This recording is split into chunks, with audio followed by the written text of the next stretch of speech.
Greetings of peace. For those who are not Muslims, good morning as well. I need your ear because towards the end of this lecture, I want to touch on a matter that is a delicate moment in our nation right now. So I need your ear from the beginning because what I'm about to say will lead us to that topic. You see, when you talk to young men and women of Islam, and perhaps those who are in their middle ages, you begin to realize that all of us, and many of us, have experienced that moment in life that was the turning point.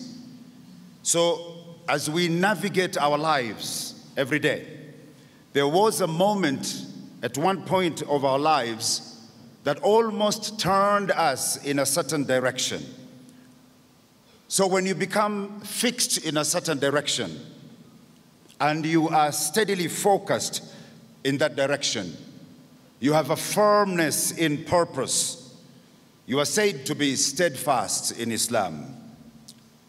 So the point of life when you talk to people, when they begin to take a different path, they begin to tell you that that was the path that they considered was pleasing to Allah subhanahu wa ta'ala, a way that brought them closer to the Creator.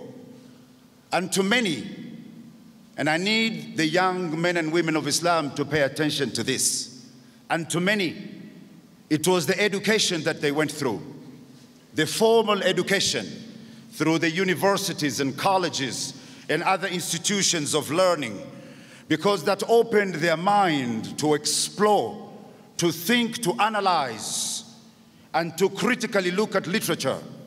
And it allowed them now to go back to the Quran al-Kareem and to begin to look at the Quran al-Kareem in a different way.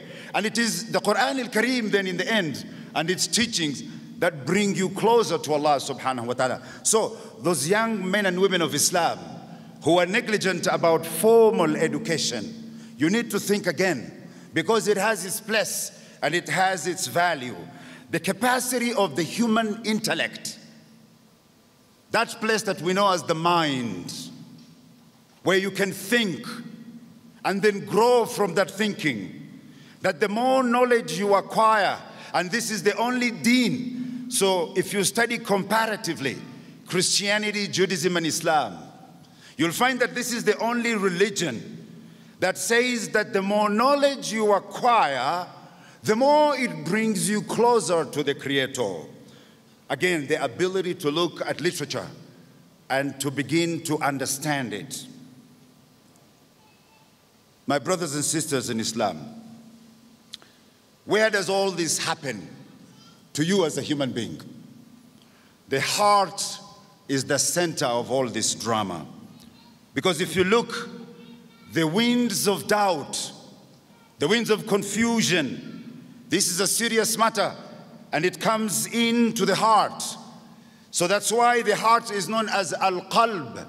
The heart, because yataqallib, it constantly varies, linguistically speaking. Yataqallib. So the basic requirement for every sincere Muslim who wants to follow this righteous path with determination and understanding, and this matter is of great importance for reasons that the present situation of societies in which Muslims live, the temptation which they are painfully exposed to, the desires that surround them, the doubts, the confusion, so the effort is greater because the corruption of our times surround us. And it is not only in Kenya where there is a list of shame. It's not only in Kenya. Travel the world and you will see it exists in many corners of the world. Some of it is more silent and hidden and under the table. In some places this is more conspicuous. So as you hold the pathway to steadfastness and you want to walk the path of righteousness, what should be your position on matters of corruption?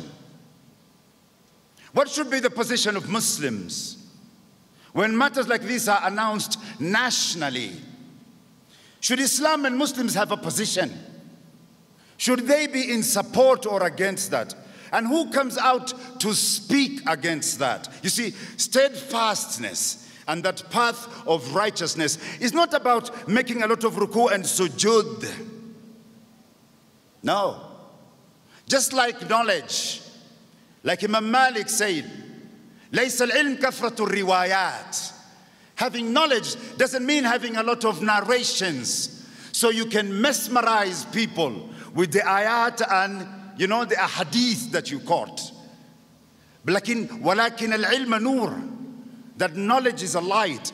It enters the human being and then it transforms you. And then you transform society at large. And in a world where no matter how much money you have, you are still not quite satisfied. No one has. I have talked to so many wealthy people, and everybody is aspiring to make more. So in His wisdom, Allah subhanahu wa ta'ala, He created us in this setup. On the one hand, we are unpredictable, hesitant, shaky. We are born as weak beings, weak characters. خُلِقَ الْإِنسَانَ ضَعِيفٌ. The human being is born in a state of weakness. It almost seems like a losing battle. You add to that the madakhil shaitan, the inroad of shaitan, the qareen, the constant companion. قَالَ قَرِينُهُ رَبَّنَا مَا يَطْغَيْتُهُ وَلَكِنْ كَانَ فِي الضَّلَالٍ بَعِيدٍ. That companion on that day who will speak, who will be from the devil, who will say, our Lord, I did not push him or her to transgression in disbelief, but he himself, he was far astray.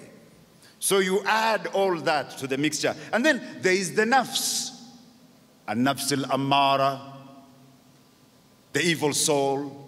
So the complexity of the human being is there are all these things that remove you from the path of righteousness. So staying focused and having a purpose of direction is something that is very important. So the solution then to the steadfastness in faith, let me cover these first. The turning towards the message of Allah subhanahu wa ta'ala, the Quran al-Kareem. No doubt proven, whoever adheres to it, Allah will protect him. Whoever follows it, Allah will save him, and they will prosper. I want to give you an example of one of the scholars that lived in the past. His name is Al-Khwarizmi. Because the scholars of the past, as they dealt with the Quran, they also explored other sciences. They learned medicine, they learned literature, languages, things like that, right? Physics. So Al-Khwarizmi, who comes up with the science of algebra, now we know that it was because he looked at the ahkam, the rulings in the Quran al-Kareem of al-mawarith, inheritance. And he began to ask, you know, if a person Y gets this and a person Z gets this, what will be X? And from that came a whole science of algebra. So algebra has its roots in al-mawarith of the Quran al-Kareem. So the Quran guides in so many ways. It is for this reason also the book was sent in stages to the early Muslims. And to all of us, we read it piecemeal. Nobody reads the Quran al-Kareem and say, I have understood everything. We understand a little bit. Tomorrow we come back, we understand some more, and we keep going like that. كَذَلِكَ لِنُثَبِّتَ بِهِ فُؤَادَكَ. As the Rasul ﷺ was told, so that we may strengthen your heart, and we have revealed it to you in stages, gradually. The Quran has the ability to cultivate faith, purify the soul, because the soul, with all these things that I told you, the fasad, the corruption, the qareen, the soul that is an-nafs al-amara, and all these things that are out there, the complexity of the human life, there has to be some sort of guidance for you, that you can follow that path. And it is that guidance that brings you in contact with Allah subhanahu wa ta'ala. Because also we know that by reading the Quran al-Karim, and many say this when they are in a state of grief, when they are in a state of sorrow, and they are in a state of despair. Then they read the Quran al-Karim, because أَلَا بِذِكْرِ اللَّهِ تَطْمَئِنُّ الْقُلُوبُ, that only in the remembrance of Allah does your heart find tranquility. When the Rasul ﷺ was living at Taif, after he had been stoned, and after he took refuge in an orchard, and then later on at night when he was out in the desert, he woke up to pray tahajjud. That's why the Sahaba, radhiallahu anhum ajma'in, after that, recognized that the tahajjud was essential and critical. Despite his injury, and despite a moment, or this long moment of grief, sadness, Khadija had passed, Abu Talib had passed, so he was in a state of great sadness, injured. Then he woke up still to pray tahajjud. And then Allah subhanahu wa ta'ala sent him a company of jinn. يَسْتَمِعُونَ الْقُرْآنِ. They were listening to the Quran that he was reading. Why? Because it is the Quran that brought him a sense of tranquility, the Rasul sallallahu alayhi wa sallam. It provides the Muslim with the correct understanding and values to which one will begin to evaluate the situation and the circumstances around them. So, when you are in a situation of our nation, as atrocities have just happened, the likes of Garissa University, what should be your position? What should be your take? What should be that which you will articulate to the public so that they know the beauty of Islam? It also gives one the standard against which you may judge. Things need to be judged. Are they proper? Are they not? Is it okay? Is it not to do this? Am I consistent with the framework of Islam, the laws of Islam? And am I doing this for the sake of Allah or selfishness of some type? That is why Allah subhanahu wa ta'ala says, يثبت الله الذين آمنوا بالقول الثابت في الحياة الدنيا وفي الآخرة. That Allah will give the believers firmness, this word of firmness, الثبات على دين الله, this commitment to the word of Allah. And this is La ilaha illallah Muhammad Rasulullah, that if you remain firm with this statement on earth, in the akhirah, and it is not on the day of judgment, it is in the grave, as al-mufassirin say, when you begin to be asked, Man Rabbuka, who is your Lord? That is when Allah will give you the thabat, that firmness to respond back, based on what the mufassirin, the exegetes of the Quran say about this. But that statement of La ilaha illallah Muhammad Rasulullah, it has conditions. One of the foremost scholars of Islam, during his time of the Tabi'in, who lived in Al-Yemen, his name was Wahab ibn Munabbih. So they went to him and asked him, isn't Muftah al-Jannah, as the Rasul sallallahu alaihi wasallam told us, La ilaha illallah Muhammad Rasulullah? He said, Na'am. لكن لكل مفتاح أسنان. Yes, true. But to every key is teeth. If you come with a key with the wrong teeth, it will never open that door. Now, he didn't mean it in the physical sense of a key, the keys of today. He meant that in the Shahada, there were things known as shurut al-Shahada, the conditions of Shahada. I had students in Malaysia when I lived in the States, so I traveled to Malaysia, and they had invited me to do some talks there. I had students who lived in the Middle East as well. So as I traveled through the Muslim world, I gave this sort of lecture about education. And I asked them, إيش الأول شرط من الشروط الشهادة? What is the first condition of the conditions of the Shahada? And you know, 99.9% of those who were there did not know. Born Muslims for generations, they say the Shahada every day. You might even be wondering what it is right now. You might even know it in your heart yourself. It is al-ilm. Why? فَعْلَمُوا أَنَّهُ لَا إِلَهَ إِلَّا اللَّهِ. And have knowledge that Allah, there is none but Him. But this knowledge, as we understand it in Islam, it encompasses that which is fard al-ain and that which is fard al-kifaya. So, just like Allah subhanahu wa ta'ala, He uses this word and says, I have revealed the ayat to you, using the word ayah, signs, revelation, instructions, commandments, the meaning of the word ayah, which means we read the ayat of the Quran al-Kareem to understand about Allah and our way of life, what it should be. But then He also told us about the second book using the same word ayah by saying what? إن في خلق السماوات والأرض واختلاف الليل والنهار لآيات لأولي الألباب. In the creation of the heavens and the earth and the alternation of the night and day, these are what? Ayat also to the Ulil Albab. We begin to understand that we have to study this other book. Just like that is the first book we read, this is the second book we read. We study about the heavens and the earth, astrophysics, solar sciences, climatology. We come back to the earth. We study what? Birds, animal life, plant life. We study about the human being, medicine. We study about agriculture, because as Muslims, we live in societies. We need to live in homes, drink water, eat food. When we get sick, we go to a doctor. So that means we need specialists in these areas. You want to remain steadfast in religion, think about the education that you will acquire and the skills and the career pathway. Our Ummah, the Center for Population Studies, did a study with Al-Azhar University. They released figures, and they said, our Ummah is about 1.6, 1.7 billion. And it is increasing rapidly, such that in the next 30 years, almost a third of the human race will be Muslims. Allahu Akbar. However, the next piece of data is the disturbing piece of information. They said that 50% of our Ummah is illiterate.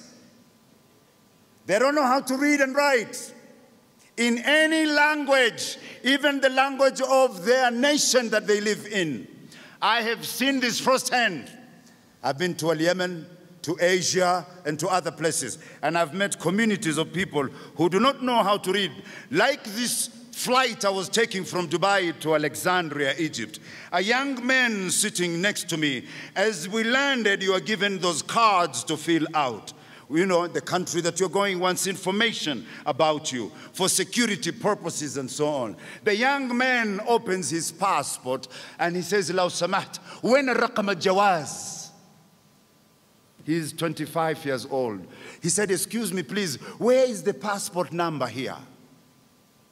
Dressed in a nice jeans and a piece of Louis Vuitton t-shirt. That didn't seem to help him. So you understand the struggles of the Ummah when you talk of steadfastness, where we need to be steadfast. And don't be deceived. Formal education in universities is the way to go, because it has been proven the world over, where you go and sit in a classroom and are instructed and you are taught and you are educated and you open your mind to a world of ideas. Only then, when you graduate and leave the university, you can apply that knowledge across life. Maybe in business, could be in your field of specialization. It doesn't matter. In the end, it's the idea that we seek knowledge and we remain steadfast in this. And you will see these ayats about people of knowledge, about knowledge itself, the hadith of the Rasul sallallahu alaihi wasallam, and it never really said Islamic sciences. Just go study the Quran al-Kareem and go and study the hadith, and that was it. No, it never said that. It said all ilm comes from Allah subhanahu wa ta'ala. Whether it is medicine, whether it is physics, whether it is chemistry, whether it is languages, whatever it is that you want to consider. Whether it is the sciences of today, nanotechnology, if we know even what that is. But nanotechnology. You see, the world has made tremendous progress in the area of education. And we are so much behind as an ummah. And this is one of the reasons of the ills of our ummah. Let me tell you an example of Singapore. Singapore, many years ago, made a transformation. You look at their parliament. Look at their parliament. You'll find that their parliament, graduate from Harvard, graduate from Oxford, graduate from MIT, graduate from all these prestigious universities. The entire parliament. So you have thinkers in there. The lawmakers, they shape the vision of the country. And look, 2 years ago it was ranked as the #1 city in the world to live in. The #1 city. Such a small, tiny country. You see where we are and where others are. Standing firm in adversity. Learning from the ways of the prophets. As Allah subhanahu wa ta'ala has told us in the Quran al-Kareem, لَقَدْ كَانَ فِي قَصَصِهِمْ عِبْرَةً, that in their example and in their life and in their stories, these are lessons to us. So we learn lessons about faith. Like when Musa alayhi salam is paraded in front of one of the most brutal rulers of all time, the Fir'aun, the Pharaoh. And now a decision is about to be made about his execution. A man who is hiding his iman, hiding his faith, realizes now it is time to take a position. It is time to take a position. It is time to speak out because injustice is being done to someone else. So now, وَقَالَ رَجُلٌ مُؤْمِنٌ مِّنْ آلِ فِرْعَوْنَ يَكْتُمُ إِيمَانًا. So now a man speaks from the family of Fir'aun, whose faith he had sort of put secretly. And he is now talking in defense of Musa alayhi salam. So we learn from this, these are not just stories to us. They tell us about when things happen around you, and you need to take a position of justice, and you need to take a position to preserve the rights of someone else, then you need to stand out and speak out about that. My brothers and sisters in Islam, the other thing is about making a lot of supplication, prayer, the dua. This is one of the characteristics of the believing servant of Allah, asking Allah's guidance and help so that we may continue to stand firm on the foundation and the teachings of our deen. And realizing that Allah flips the heart.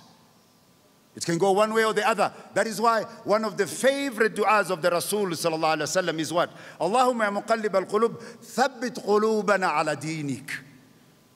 O controller of the hearts, make my heart firm to your religion. I ask Allah subhanahu wa ta'ala to make your heart and my heart firm in this deen. So striving to follow the correct way. And that way has been defined to us by Allah subhanahu wa ta'ala and His Messenger. We have talked about the need for training and education, and then having confidence in the road that you are following. As you call others to Islam, remember they are Muslims themselves that need to be called also to Islam. Talk to Muslims, and you'll find that, people also need to be reminded. And people also need to be taught what is the right way. So, showcasing your steadfastness in your deen. Let me tell you of an experiment I did yesterday. As an intellectual, this is something I usually do. When I'm asked to give a khutbah, if it's a Friday khutbah, or if it's a lecture somewhere on an issue of Islam or otherwise,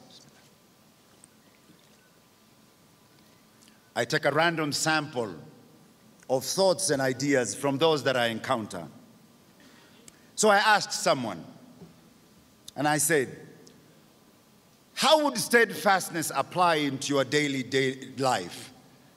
He said, before I answer you that, I need you to answer me, how would I put steadfastness in my commitment to La ilaha illallah in terms of the atrocities that just happened? And I said, why do you ask this? He said, yesterday a farmer, a peasant farmer, poor, no money, the only child they had, the heart of the mother has a condition. They are not allowed to have babies anymore. The doctor advised against having more children. They sent their only child through hardship and farming, through poverty, to a university. And then this is the child that was shot down in the so-called the name of Islam. You tell me how I apply my steadfastness to these circumstances, Professor, and then I will answer you. Tough question.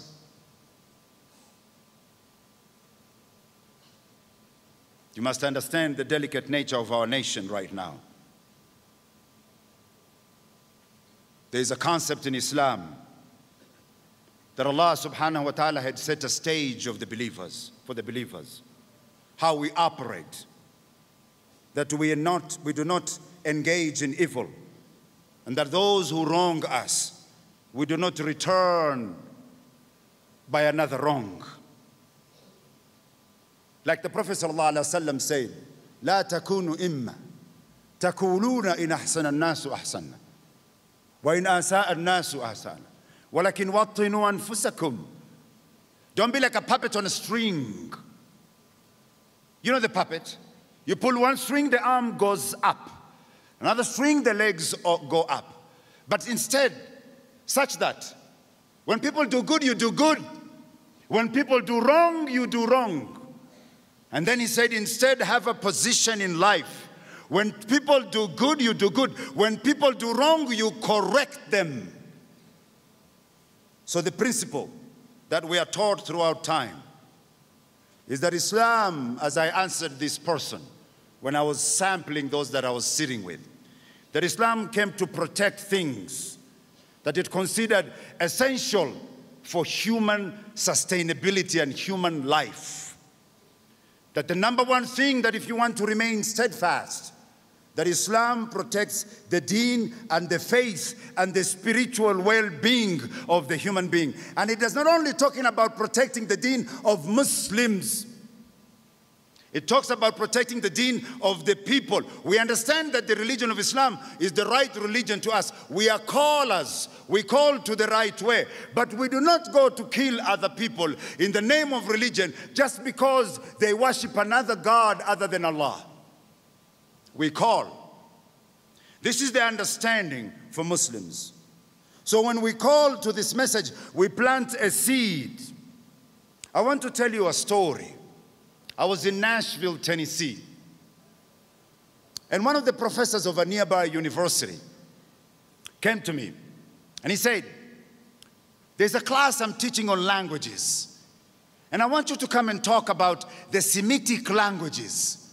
The Semitic languages are Hebrew, Aramaic, Arabic, two Ethiopian languages, Amharic and Tigrinya. These are known as the Semitic languages. They are regarded as 5. Because he says this is a class on English literature. But I want to show them how the Semitic languages differ with the Latinic languages, the Romance languages. I said, okay. So now, I was doing da'wah for the Islamic Center at that time. And I said to myself, what is it that I will say to this class that will send a message about Allah, send a message about Islam? This is not a class I was asked to talk about religion. So when I started to explore how the Semitic languages are set up, I used the word Allah as an example, telling them that in Arabic we have something known as jithr, a root core word, which is usually 3 letters, which all the other words come from, right? So the word Allah is from a word aliha. And what does aliha mean? The one and only God. So now explore the word Allah further. My class finally concludes. I forget all about it.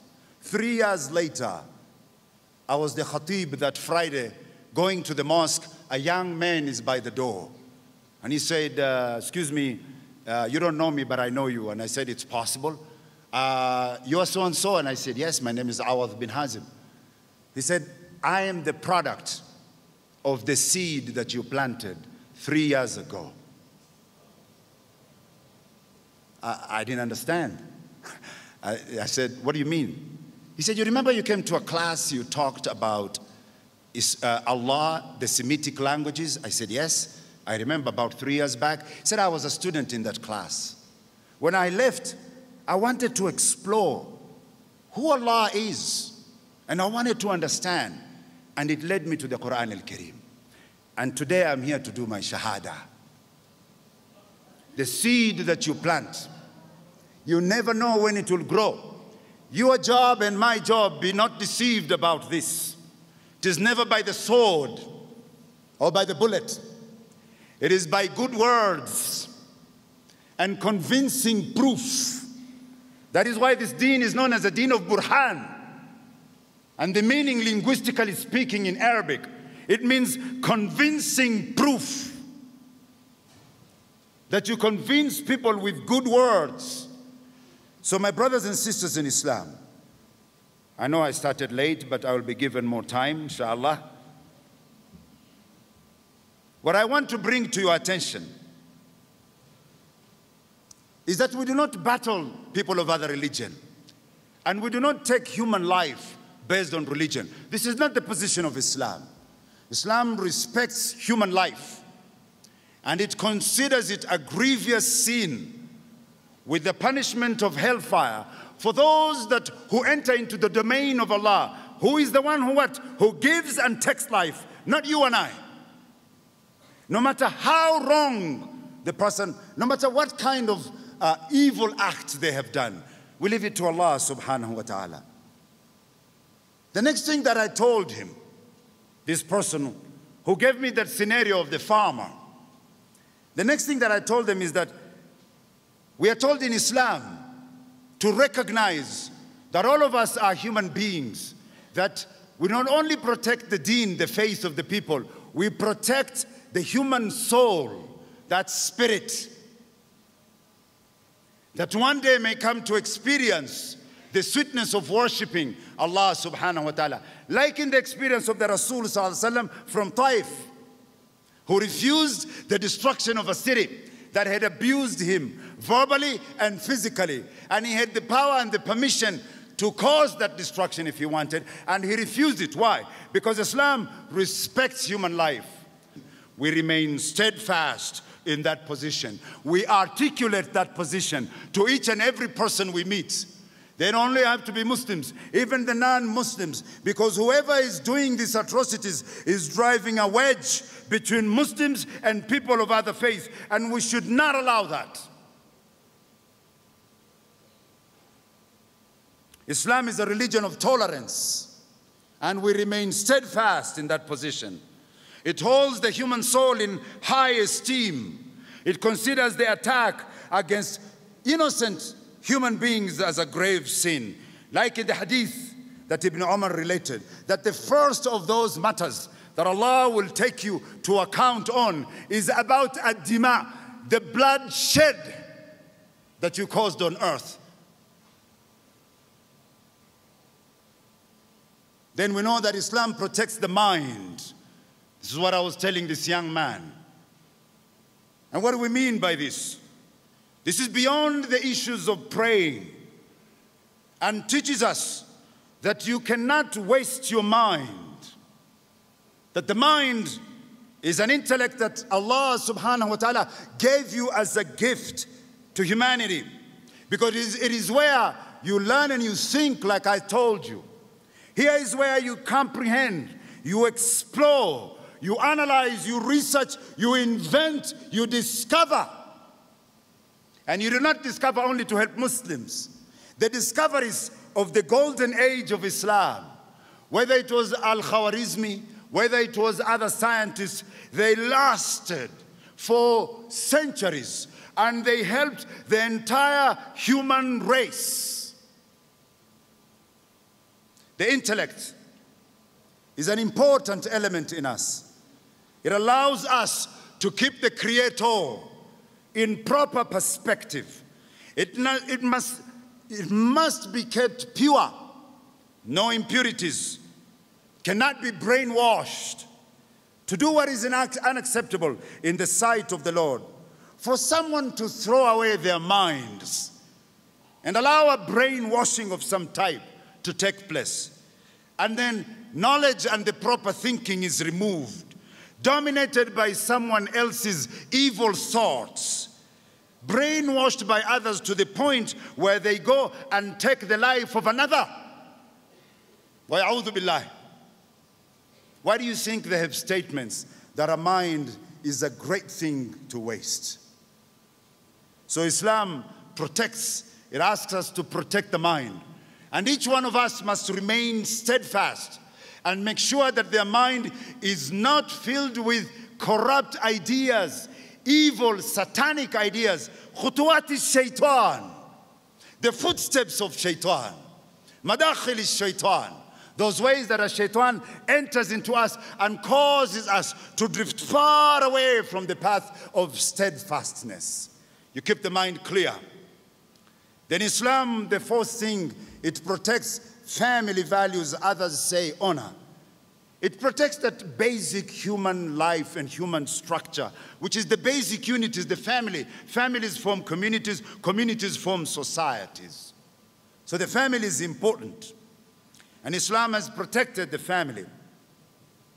So I was now relating to that tea farmer, the peasant, who had lost a child coming out of poverty, sending a child to the university, the only one you can have because your wife cannot bear other children, and then killed in the so-called name of religion. So protecting the family. What I told this young man, this is happening, we understand.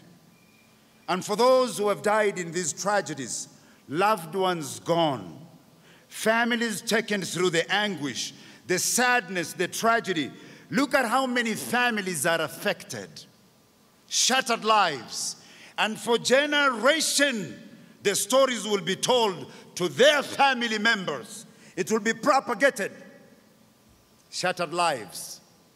That is why it is important to recognize that when you destroy human life, you may be taking away life of a father, of somebody, of a daughter, of a child, of a mother, of a brother, of a sister. You may be even taking away the bread earner of the family, returning the family to poverty in very difficult circumstances. So you remain steadfast in the idea that we protect and we stand with these individuals, like this farmer.